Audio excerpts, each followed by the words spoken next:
everyone, it's Silvia. Welcome back to my channel. Today I'm very excited to bring to you the 10 decks that I believe will become the next generation of unicorn decks. Let's see. So first of all, what is a unicorn deck? Because not everyone might be familiar with what in the tarot community we call a unicorn deck. A unicorn deck is a deck that is so rare that yes, it can be compared to a unicorn. So it's also obviously really beautiful, like a unicorn is, magical and sought after. There's been a number of decks throughout the years that have become unicorn decks for whatever reason. So what I'm going to say today is that I want to explain what I believe are true unicorn decks, and by explaining to you what has revealed itself not to be a unicorn deck, or rather it was a unicorn deck at the beginning, but because it has been reprinted it's not.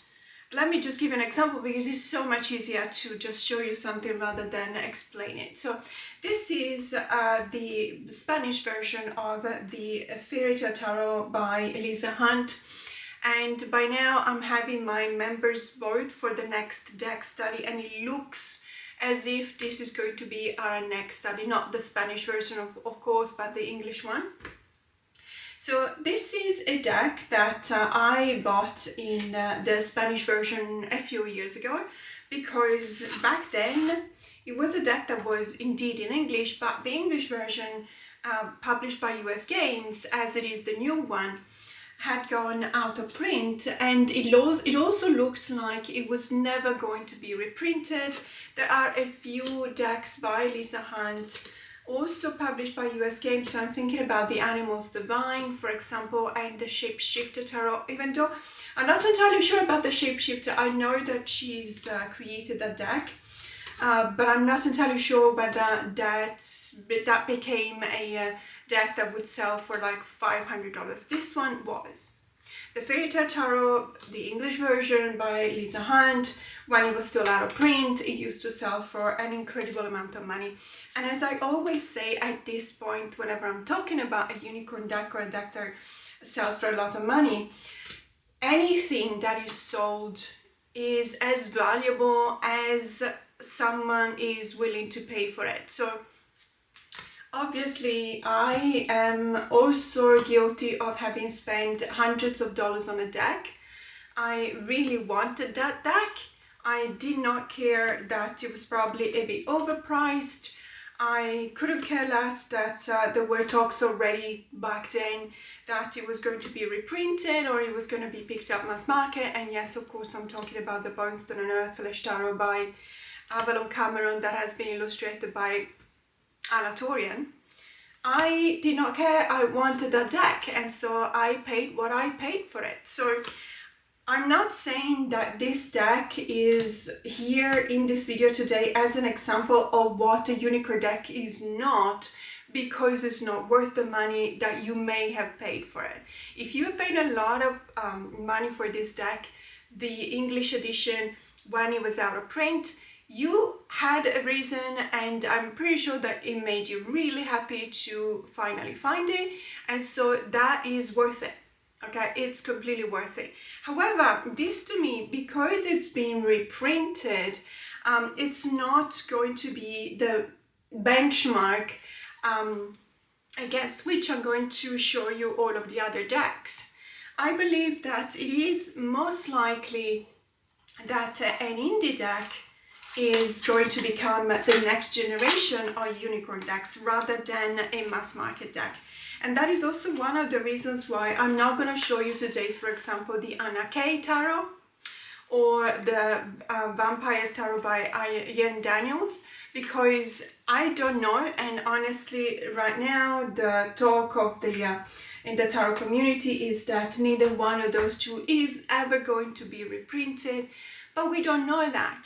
And it is most likely for now a deck that will fetch you $200, $300, $400. I'm talking about the Vampire Tarot by Ian Daniels, because the Anna Kay Tarot, believe it or not, at the time of filming, the indie edition is still available at Anna Kay's website. It's not the easiest process. You do have to get in touch with her and check whether it's in stock or not. But I know someone who bought a copy, an indie copy, as recently as 3 months ago. Granted, today maybe that is out of print, but what I mean is that when we talk about the $300-400 kind of decks I'm referring to is, for example, the Ian Daniels Vampire Tarot. It was published by Llewellyn, it went out of print, then out of stock.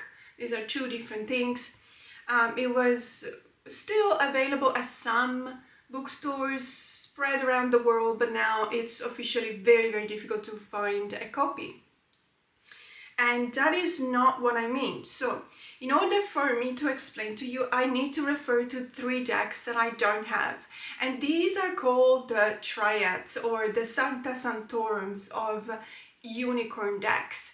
Whether you like them or not, or you wanted to acquire them or not, I'm pretty sure that if you are a serious collector, you would probably have heard of them. So one of them is the Collective Tarot, the other one is the Slow Hollow, and the third one is the Delta Enduring Tarot. Personally, I would give, I don't even know what, in order to get the Delta Enduring. That is probably my top 1 unicorn deck that I would love to acquire. I know almost for a fact that it's not going to be reprinted. And let me just say this, you literally never know, but there's a lot of talks. You kind of hear it sometimes that maybe a deck will be reprinted or not.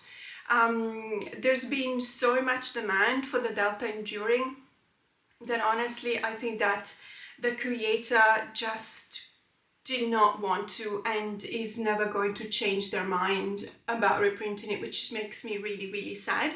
But then again, it is what it is, and also this is what makes a deck a legend. It's become a legend. Not very many of us have that deck, and those who do, they keep it, you know, really close to their chest because they don't want to part ways with it, and I completely understand that. So imagine those 3 that I just mentioned. Those are the, let's say, 2020, 2022 kind of triad of unicorn decks. The ones that I'm going to show you today are the decks that I believe will achieve the same status as the Sancta Santorum of those 3 decks in the next 5 to 10 years. They will become incredibly sought after, they will become incredibly rare, and some of them already are. They will sell for thousands of dollars. I'm not kidding. If you look at the price for which, for example, the Spolia has been sold for $1,500 US. That's the latest price that I've seen it sold for. So the ones that I'm going to show you are decks that I believe will become very similar to those 3 and the Spolia. Let's have a look. So first of all, I want to start with the Cursed Auguries Tarot.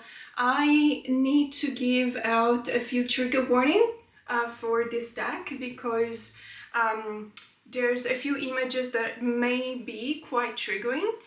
So I caution if you are, but I don't want to say if you are easy to impress or if you're sensitive. It's no, because I mean it almost feels like I'm saying something negative about people. No, it's not what it is. Some of these cards are very triggering even for me, and I enjoy horror movies and horror books, so don't feel bad if some of these cards are triggering for you. They are triggering for me as well. In particular, one of them, the Hermit card, I really always hope never to pull it, but when I do, I have to deal with it.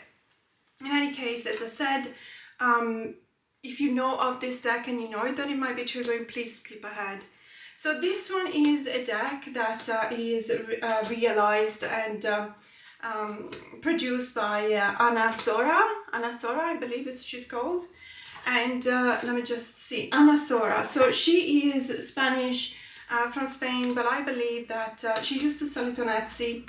What happened was that she closed temporarily her Etsy shop because she needed to move, and I know that this was at least 2 years ago, and at this point there you go. Sorry, I really wanted to skip that card, but there you go. Some of you may have seen it. In any case, so I don't think that this deck is going to be reprinted. As I said, I don't have any kind of certainty, but to be honest with you guys, it is one of those decks that there were a number of possibilities for a reprint. And it is true that moving is extremely stressful. I mean, I should know. I moved to a different hemisphere. I used to live in the Netherlands and I moved to Australia, and that was not the first time that I was moving. So I know plenty of all of the reasons why moving is incredibly stressful and it takes your energy away.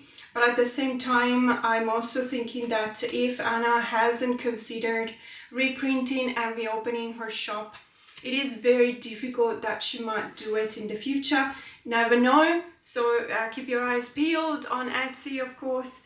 But this is, if it doesn't get reprinted, I believe 100%, this is going to become one of those 3 decks, one of those triad of the top 3 wanted decks, because it is a very unique deck, very, very unique deck. So this one for sure.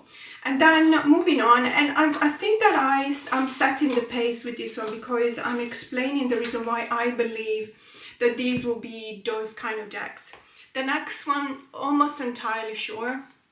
So this is the Savvy Soul Tarot by Judy Wellish. This was a Kickstarter campaign from a few years ago. I know that I have been in touch with Julie a couple of times because I told her, look, I really feel like this deck is speaking about me. Every single card that I see in this deck reminds me of a situation that I may have lived through. It really resonates with me. I love everything about it. I love the art style, I love the fact that it's based on photos. I also love the fact that the characters are grayed out because, as Julie explains, she wants us as readers to fill the characters with colors, with our own experiences. It is one of those decks that it's incredibly powerful. It works like a charm. It reads like crazy, honestly. And it just makes me really happy. I used to be using this deck probably every day. As soon as I got it, then I kind of saw where this was going. I kind of knew that it was going to be one of those decks that it would become difficult to find and it will go up in price. Thankfully, because I backed the Kickstarter campaign, I never had any problem in I only paid whatever I paid in the Kickstarter. I didn't have to pay hundreds of dollars to get this deck. But I know that I know personally a lot of people that did pay hundreds of dollars to get a copy after it became out of print and hard to find. And I honestly think that this is one of those decks. Give it another 3 or 4 years and I can almost guarantee that this is going to become one of those decks that people will pay $600-700 to get, because it is really, really amazing. So this is definitely another one. And obviously there's other decks that I believe will acquire that status of, very famous deck, unicorn decks, and I don't have them, and so be it. So there's another one that, this one I would say, never say never, but because of what the story behind this deck is and the creator's story is, I'm pretty sure that this will never be reprinted. This is the Ember and Aura Tarot by Jamie Richardson. This is the Awakening edition. There's also a standard edition. Neither one of these decks will ever be published again, and there's a reason. Because Jamie I used to subscribe to her newsletter, and she sent an email, I believe maybe a year and a half ago or something like that, saying to everyone that she had parted ways with tarot and the practice of tarot, and she has found a different way to approach their spiritual self. And so that is one of the reasons why I think I can be pretty confident in saying that this deck is not going to be reprinted. I now regret having trimmed my copy. As you can see, I trimmed it and I also edged it. I didn't do a fantastic job in the edging, but this is not a big deal. I can re-edge it, so it's not a big deal. The big deal is about trimming it. However, I did it at the time because it was available. It wasn't a difficult deck to find, and I didn't know that it was going to become extinct. And so that's, you know, the reason why I modified this deck. I don't dislike it, and to be honest, the modification that I've done, and to be honest with you, I kind of needed it because I really wanted to use this deck. It's a very soft deck. It's one of my hard decks. I stopped using it because I now see that it's already fetching $300-400 US for a copy. Not just the, or not specifically, I would say the standard edition, but this edition is in particular has become really sought after. And I really don't think that it's going to be reprinted. There's no reason why Jamie, unless she changes her mind, and you know, obviously, but what I hope is for her to be happy. So I don't care if she doesn't, if she wants to turn her back to tarot, and that means that she's found her own way to her spiritual life and to be happy with it, I'm happy for her. But I don't think that this is going to be reprinted ever. And so this is definitely going to become one of the top 3 most sought after decks. It is already really sought after. But you can still find it for probably $300-400 for anyone who wants to part way with it, which is not that easy to find, but it's not yet to the status of top 3 unicorn decks. It will become one. Then there's another one, and this one, I believe there's been a couple of editions of this deck, but the last one or the latest one was so far back that I don't honestly think that it's ever gonna be reprinted. And if you are, for example, thinking about, this is the Tarot of the Crone by Ellen Lorenzi Prince. If you think about another deck by the same creator, that is the Dark Goddess Tarot, and that is a freaking amazing deck. I absolutely love that deck so much, and I also really enjoy this deck too. I am just not using it yet, but I know that one day it will call to me.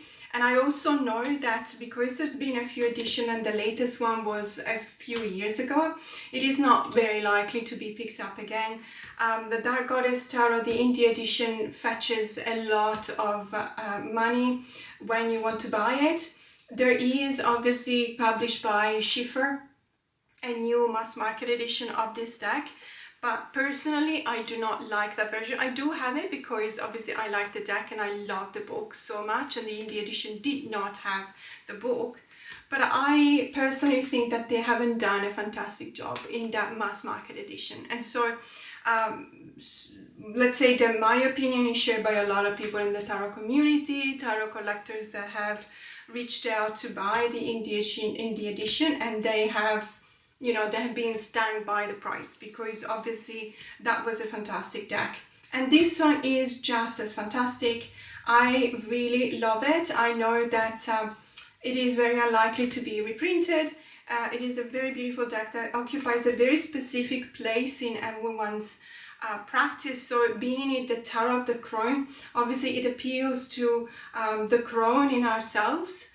And I really believe that it's also going to become one of those top, as I said, 3 unicorn decks of all time.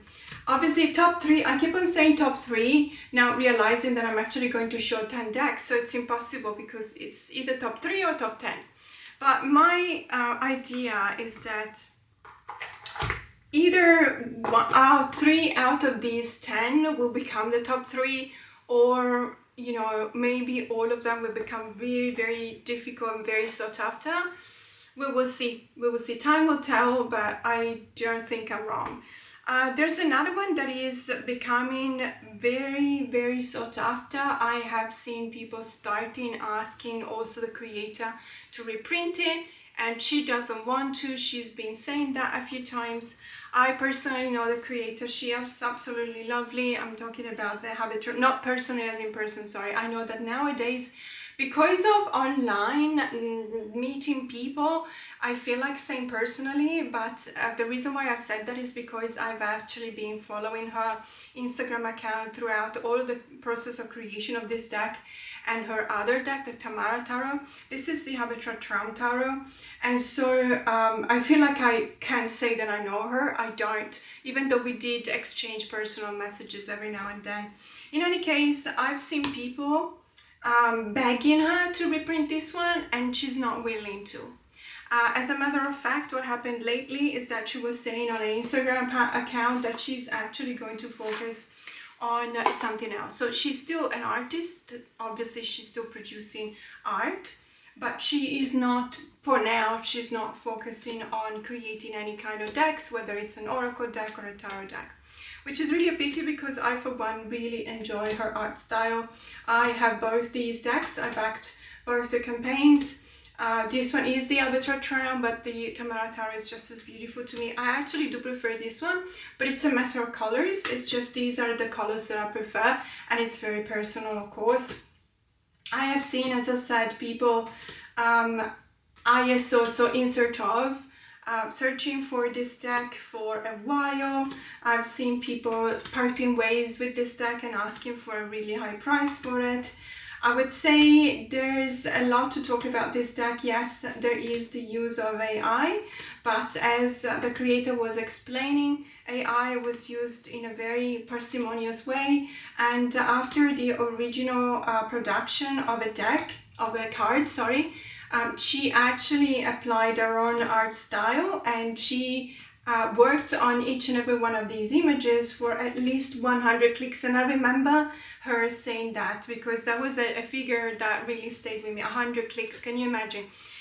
Just do something. If you are a photographer, if you're an artist, if you do digital art, just count the number of times of clicks that you take and stop when you do 100. I can assure you it feels like maybe it's not many, but it is, because there are 78 cards, and trust me, 100 clicks for 78 cards, it's a lot. So there's a lot of work that has been spent in producing this deck. For a number of reasons, as I said, I really don't think this is going to be reprinted, and it is becoming already really sought after. So definitely, if you have this deck, keep it, well, unless it doesn't resonate with you and you don't mind, because it probably will become very sought after. Another deck that is already sought after right now, and that a lot of people thought it was going to be reprinted, but I believe that it won't be for a number of reasons, is the Healing Waves Tarot by Navanjuna Siri. Again, for all of these decks, if I'm pronouncing the name wrong, I apologize. This is a Thai creator. This deck is one of the very first decks that I actually considered one of my unicorns, let's say. I did not even know. I have a Thoth Greenie. Did not even know that it was sought after until I started, seeing people paying really good money for it. I didn't even consider treating it in a good way. It's one of my most used decks, and now I regret it, but I actually had no idea because I bought it. It was probably my second deck, so 37 years ago. And that it didn't feel like it was a deck that was going to become so sought after. As a matter of fact, if you remember, if you were alive back then and already collecting decks, you will remember this. The greenies were a production error. They were a mistake. As a matter of fact, they did not go on for long. And if you know the full story, at the same time which they released this batch of greenies, there was another edition of the Thoth, and they were really the publishing house, I believe it was also by US Games. They were really pushing the other deck because they were saying this one is not wrong, this one doesn't have green borders, you can buy this one instead. Apologies for making this mistake. Can you imagine? But in any case, this is one of the first decks that I bought, and I actually backed it on Indiegogo. I believe it was not Kickstarter. And as soon as I got it, I immediately felt like this deck was a unicorn. It was going to become a unicorn deck. I really enjoyed this deck so much. I have stopped working with it because it has become a really sought after deck, and so I really don't want to spoil it. I don't want to ruin it. But it is one of those decks that is just absolutely fantastic. It is called the Healing Waves. When I backed it at the time, I used to live by the ocean, and it felt like it was my deck, it was my soul deck, my helping decks through every kind of difficult times that I may have been going through. This deck was definitely healing me, like I was going to the beach and swimming in the ocean, feeling the powerful healing energy of seawater. And I will always look with so much fondness to this deck, but I really strongly believe that this is not going to be reprinted ever. And as I was mentioning earlier, I have reason to believe that it isn't, because there's a few other decks that have been printed, realized, created after this deck. For example, the Wild Child Tarot and the Wild Child Oracle, and there's another oracle that I backed on Kickstarter is going to be distributed towards the end of April. There's a few more by, let's say, the same author, and it feels like they're pretty content and happy with moving on to different decks and new decks rather than reprinting this one, which is really a pity, because it is, I believe, so far, even when looking at the Wild Child Tarot, I asked myself if I prefer this one or the Healing Waves, and I will always go for the Healing Waves because it is a deck that has a lot more meaning for me. Obviously, it doesn't have to be that way for everyone. But this one, honestly, it will become one of the top 3 unicorn decks of all times. And then moving on to a deck that I don't know whether I was hallucinating or I was dreaming or I heard someone say something and I misconstrued, I misunderstood what they were saying. I always thought, I am a subscriber to Sangwai's newsletter, and I don't know, again, I may have been dreaming, but I thought I read that they were going to release in mass market, or at least they were going to reprint it, but that was years ago. And so I honestly, this is the Blood Moon Tarot, by the way, this is the deluxe edition. And I'm completely wrong, obviously, because then recently, I believe the latest email that they sent out, they were mentioning they're working on an oracle deck.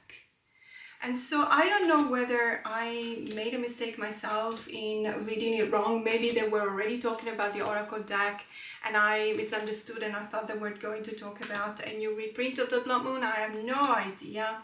But in any case, this is one of the decks that I strongly believe will become one of the top 3 unicorn decks of the next generation, because honestly, it is a fantastic deck. I mean, when you look at the artwork, this is crazy beautiful. It's crazy beautiful and it is incredibly meaningful as well. Some of the images are just fantastic. I call it my Pan's Labyrinth kind of deck because some of these images really remind me of that movie by Guillermo del Toro.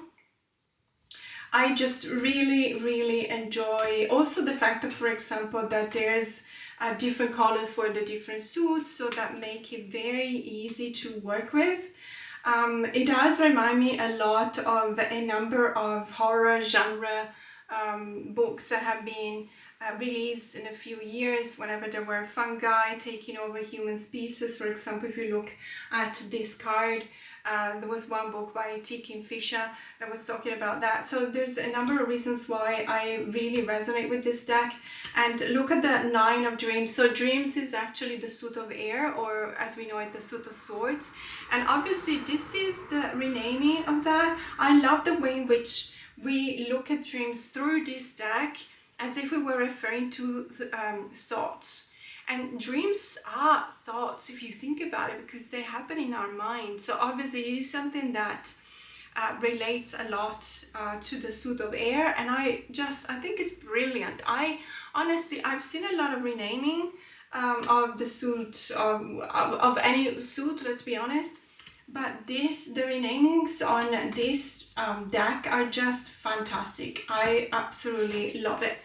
And trust me, I really don't think at this point we would have known if there was going to be a re-release of this deck, and unfortunately I don't think that there will be. I'm always keeping my fingers crossed, because these are decks that I would definitely buy again, but it's just a matter of being realistic and looking at what happens. And this is a good segue for the next deck, because this has been breaking my heart.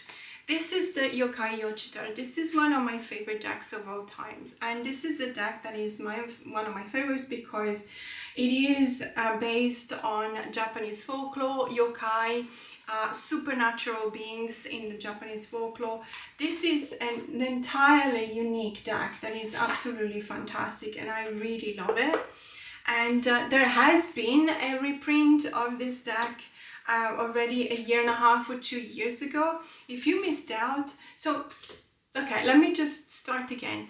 I have heard, and I can confirm that I have heard from someone who was a patron out of Boobo Plague's Patreon account, that there were talks about a reprint. But then I checked again, and that was months ago. I checked again with this person, and she told me that she hasn't heard since. And as a matter of fact, there haven't been a lot of posts by Boobo Plague. There has been, in the meantime, another Kickstarter about yokai pins, so like lapel pins, but not the deck. And so this is kind of breaking my heart because I put my hopes really high when I had heard from this friend of mine that there was a talk about reprinting this deck, but I don't think it's gonna happen. This is just my impression, this is just my opinion, and I could be completely wrong. And to be honest, I really hope to be completely wrong because I would love to buy another copy of this deck. But being realistic, I don't think it will happen. And so if it doesn't happen, trust me, this deck is going to become one of the top 3 next generation unicorns because it is just a fantastic deck. So keep an eye out. As always, I'm not a patron of Boobo Plagues, but as I said, I do know people who are, and I'm just constantly harassing them and asking them, did they say something else? Were there news about it? We don't know.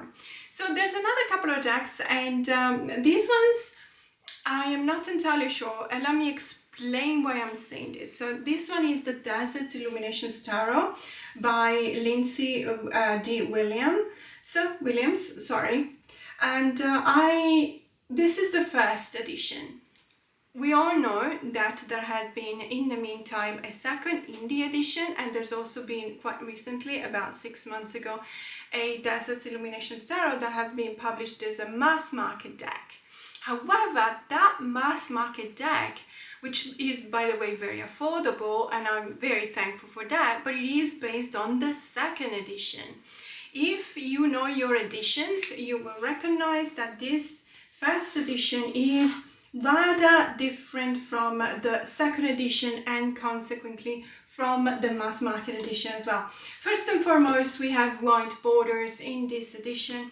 They are very unobtrusive. I actually really like them, and to me, even though I am the kind of girl that actually prefers borderless to borders, I honestly prefer this version. It is the borders function as some kind of frame to the images, and I really like it.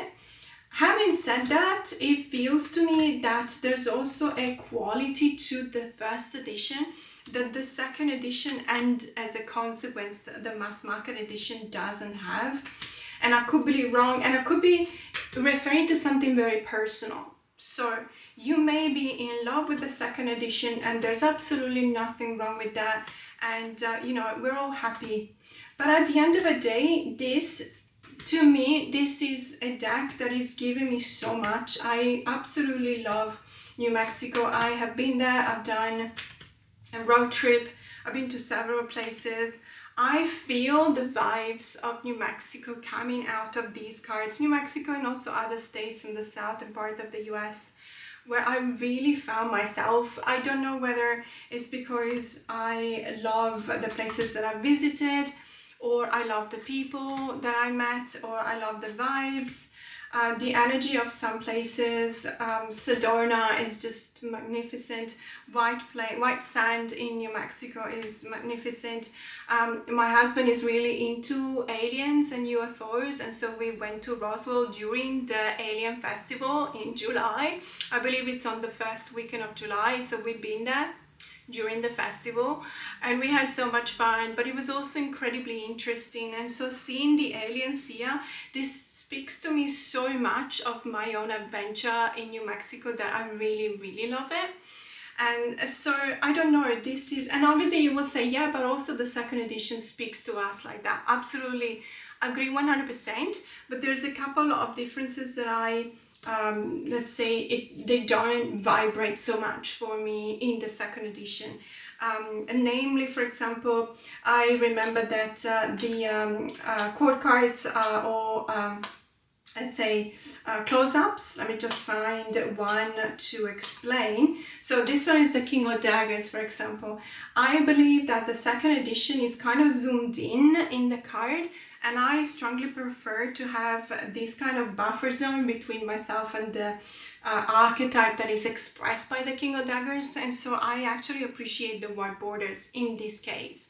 So there's a number of reasons why I would say that the first edition really resonates a lot more for me. And I also know that this deck, also the backs are different, I believe, but that wouldn't make that much of a difference for me. But I know a lot of people that are on the same page as me, and they're really actively seeking after this deck, so the first edition, and there's a lot of people willing to pay a lot of money for it. And I'm saying this is one of my predictions. I believe that this deck, in the first edition, will become another one of those top 3 unicorn decks of the next generation. And the same goes for the next deck, the first edition. I unfortunately don't have the first edition. This is the Botan Tarot by A. Miyako M. And as you can see here, second edition, there's a few changes to this deck. I personally prefer the second edition.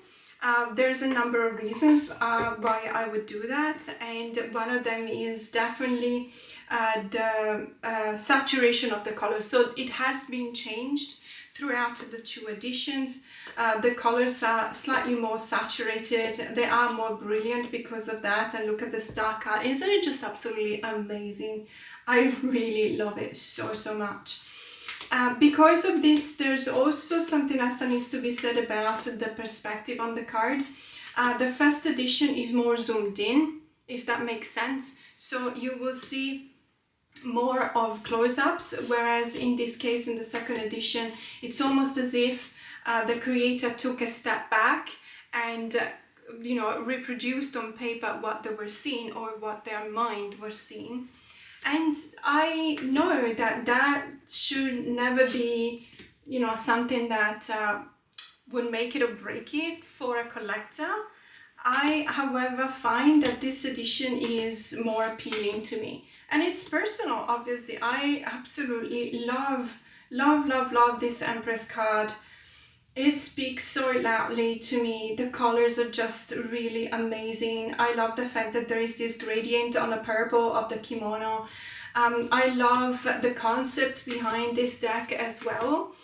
There's a lot of things to be said. This is probably one of my favorite sun cards of all times. As I was saying, yeah, I do recommend reading the guidebook and also the e-zine. I have a PDF copy of the e-zine, and I really enjoy reading about these cards. There's a lot of meaningful stories behind the creation of these cards, especially because of these images. So I highly recommend it. It will give you, trust me, this is one of the cases in which it will give you a completely different perspective on the cards, knowing about what the stories are. I always talk about the Tower and the Tower card, because this Tower card is the exact reproduction in paper, obviously, an artistic reproduction of a watchtower that was in one of the internment camps of Japanese people in America during the Second World War. It is part of history that is a part of our history. I'm not American, but I say our as in all of the world's history, that we should definitely look into and should at least know something about. And I just really love this reference, because there is this sense of anxiety, but at the same time, that way to refer to the Tower card as you know, that disaster, that collapsing moment that really makes you feel like you have a void inside yourself. Read the story behind this card, and if you can, read a lot of books. But I'm not politicizing this, please understand, this is not my intention. I'm just telling you this story if you didn't know, because I myself didn't at the beginning. And when I got to know this, it really changed the way in which I look and I refer to the deck. So that's the reason why I highly invite you to read the easing. It will give you a lot of emotions as well. And the kintsugi, of course, we love the kintsugi. I cannot wait to go to Japan. I have now done some research and I know that there is a cafe. It's called Cafe Dance or Dance Cafe in Tokyo, where they are in touch with the master of kintsugi, and they are happy to do some repairing for you. And I have, so I am not putting my hopes up, because I know that it's a long shot and maybe they'll just refuse it. Maybe they don't have time, or maybe they'll tell me it takes 3 months, because it is a very long process, so I may have to not do it. But I used to have a small kind of dish that reminds me of my mom all the time, because it was part of her collection. It's one of the very few things that I actually took with me when I moved to Australia, and I preserved, out of anything that I ever preserved of hers, this is one of the very few things that I have left. But it broke down, because it happens. And so I'm kind of keeping my fingers crossed and seeing whether they will allow me to bring it over and for them to repair it with a kintsugi. If that won't be possible, because they do say that it takes months, and I don't have months in Japan, we only have 5 weeks. What I would love to do is go to a workshop class, you know, just learn how to do it myself, and maybe I'll be able to do something about it. But in any case, so absolutely, this is one of the decks. So as I was saying, this is the second edition, so it might not be yet one of those unicorn decks, but the first edition is already really sought after, and it might become one of those unicorn decks. So I would love to hear your opinion on all of the decks that I've shown you today, because it is always very interesting to confront myself with the ideas that other tarot collectors have, because obviously this video is meant to go out to tarot collectors, or in more general sense to the tarot community. So let me know, and if you think that I missed some decks, let me know as well. I may not have it. I know that there's a few decks that are also going to be reprinted. So for example, I would have talked about the Boinster and Earthflesh Tarot, but we now know for certain that it is going to be reprinted mass market. So obviously I did not include it. These are decks that I don't believe will see the light of day as new again. So if you have them, keep them, because they will become the next generation of unicorn decks. For now, thank you so much for being here. Have a great day.